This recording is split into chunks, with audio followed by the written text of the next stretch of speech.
As a kid, I had to move states twice, which for an undiagnosed autistic child was a hard challenge for me to overcome. Right when I thought I got used to the current place I was living in, we had to pack up and leave back to my home state, and leave behind the only two friends I ever had at the time. I came from a state that was extremely low in education. Like when I was in 2nd grade, we were still on picture books in addition, but when I moved, the kids were on chapter books and multiplication. Needless to say, despite my best behavior, school was a daily struggle, but getting friends was even harder. These kids were cruel. I was singled out by my peers for being half black and effeminate, so insults were plentiful. One insult I was called frequently was gay, or some crude synonym for being homosexual. It was so embarrassing that I put up these walls to protect my masculinity. So much so that I thought when people were insulting me for being gay, I just thought they were trying to be funny. So I thought all instances of homosexuality were supposed to be hilarious, which only reaffirmed to my peers that I was queer. But I wasn't a complete loner. I was able to get a few friends, whether that be from the same sex or not. It was kind of rare for a male student to be friends with a female student, but I wasn't afraid to bridge the gap between the boys' table and the girls' table during lunch, and it felt great. Sometimes foreshadowing is relatively obvious. However, my walls of masculinity began to come down at around 4th grade when I was introduced to the Brony fandom. I was still a fan of cartoons at this age, and I had a relatively open mind, so seeing a group of grown adults still enjoying something for kids felt more exciting than it did cringe.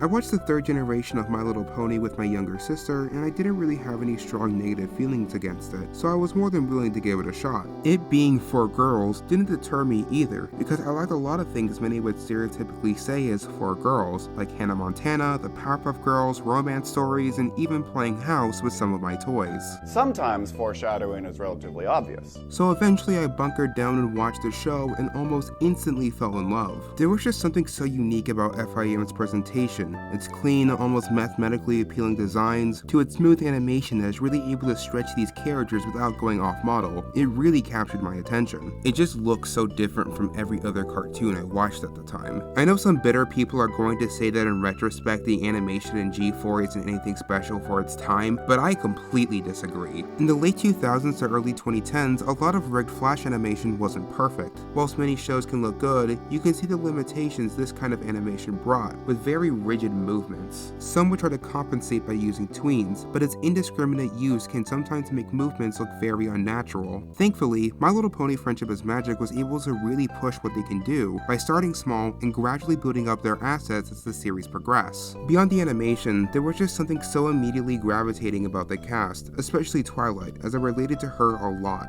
A neurotic dork who struggles to find answers to dilemmas involving her small group of friends? Yeah, that's me. This is one of the few times I've actively took messages from a piece of media to heart and applied it to my real life, and honestly, I think it was for the better. I needed some kind of conduit to see this scenario play out so I could feel more confident about it in my own life.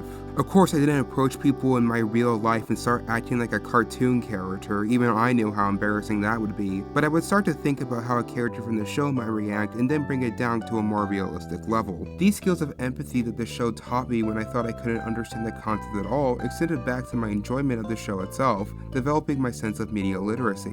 I could get a good grasp on when someone was acting in or out of character, or if the story did not give a specific character fair representation. Case in point, Trixie. Trixie was my favorite pony as a kid, mainly because I thought she was so misunderstood. I didn't think she did anything intentionally wrong, and at the end of the season 3 episode Magic Duel, I felt as if Trixie was owed just as much an apology as Twilight. I understand the struggle to represent yourself, I understand the sting of unfair defeat, and I understand the feeling of being ostracized for things beyond your control. In many ways, I didn't empathize with Trixie, I deeply sympathized with her. Sometimes foreshadowing is relatively obvious. Despite how happy I was watching the show, not everything was sunshine and rainbows like I hoped it would be. For some reason, letting other people know I watched the show was worse than death, a deep sinking feeling like I was risking my relationships with my friends and family. I was stressing over something so simple, and it felt like I was letting people know something deeply personal and more important to me. Sometimes foreshadowing is relatively obvious. Okay, I'll stop doing that and talk about what the actual foreshadowing is. As a closeted gay and transgender kid, being a brony was a way for me to express my inherent queerness without threat of anything seriously hurtful coming my way. I mean, with a cartoon like this, there is no possible way the fandom could be judgmental, right?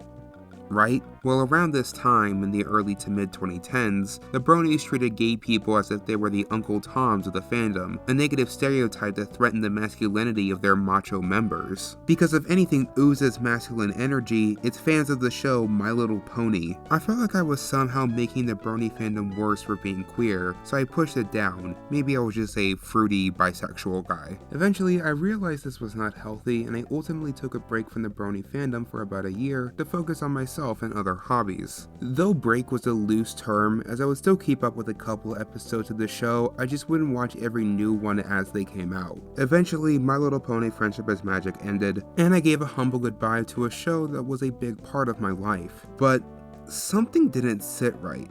I needed more. For some reason, I became more fixated on the show than I ever did before, rewatching everything, rediscovering that childlike innocence all over again during the 2020 pandemic. This revitalized me from being a casual fan to a super fan once again, and I was ready to pour everything I had into Marikino. I would draw comics in my homeroom of my own interpretation of My Little Pony Generation 5, anxiously waiting for any news about the new incarnation of the series. And the best part about this is that the Zoomers that grew up with the show are now leading this new era of the fandom head first, as the previous insecurities and flaws with the old community melted away. I especially found new love for MLP now that retrospection set in. I can now look at the show in an entirely new way now that it's over. I can give my full thoughts on the series and see each moment that led up to its finale. Which of course, this would give me a new outlook on my favorite character, Trixie, to find that I wasn't the only one that had some deep connection to her. As I got older, I was able to understand more about myself and my identity, realizing that despite being born male, the expectations set on me just never felt right. So learning that Trixie, one of my favorite fictional characters of all time, that Trixie,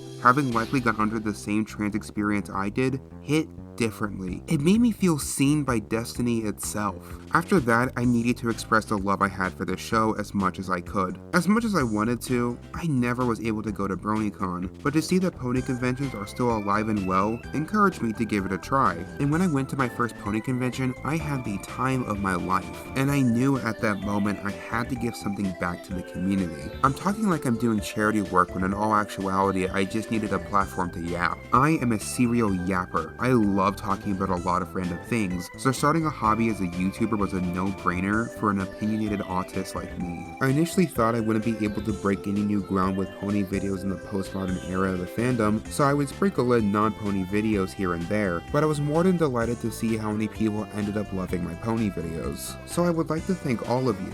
If it wasn't for your support and encouraging comments, I probably would have quit maybe 1 or 2 months into making videos. I'd also like to thank the wonderful friends I've made on this journey, as they've encouraged me to spread my wings and bring my involvement to this fandom to new heights. And I would of course be remiss to not thank all the wonderful and talented people still working hard on the My Little Pony Chronicles project. You guys amaze me every day, and I am so grateful you are helping me bring my love letter to everything involving these technicolor horses to life. Here's to another year, and why not? Comment down below some topics you would like to see me cover in future videos. I'd love to hear your suggestions. That's all the time I have for today. Thank you all for watching. I've been May, and I'll see you next time.